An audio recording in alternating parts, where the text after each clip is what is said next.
యువనేత నారా లోకేష్ తన యువగళం పాదయాత్రలో యువతకు మాటిస్తూ ఆంధ్ర రాష్ట్రంలో నిరుద్యోగ సమస్య లేకుండా చేసేదానికి ప్రభుత్వ ప్రైవేట్ స్వయం ఉపాధి ద్వారా 20 లక్షల మందికి ఉద్యోగాలు కల్పిస్తుంది ఈ తెలుగుదేశం పార్టీ.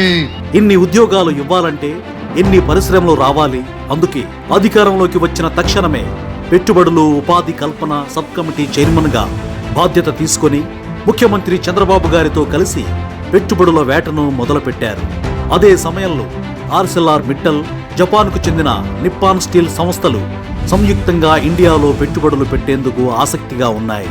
ఈ విషయం తెలుసుకున్న మంత్రి లోకేష్ అమెరికాకు వెళ్లినప్పుడు సంస్థ ప్రతినిధులను కలిసి ఏపీలో పెట్టుబడులు పెట్టేందుకు ఆహ్వానించారు.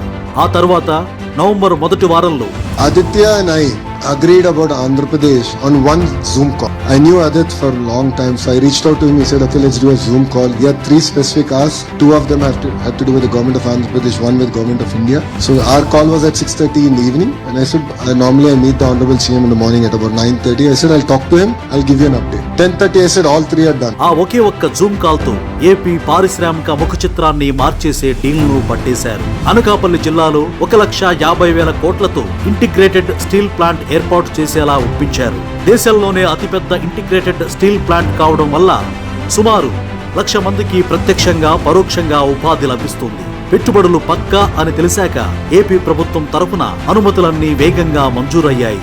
ఏఎంఎన్ఎస్ సంస్థకు ప్రభుత్వం ఎకరా 51.39 లక్షల చొప్పున 2,200 ఎకరాలను కేటాయించింది. 17.8 మిలియన్ టన్నుల కెపాసిటీతో ఏర్పాటయ్యే ఈ స్టీల్ ప్లాంట్ తొలి దశలో 7.3 మిలియన్ టన్నుల కెపాసిటీతో జేవీ నక్కపల్లి సమీపంలో 70,000 కోట్ల పెట్టుబడులతో ప్లాంట్ నెలకొల్పుతోంది.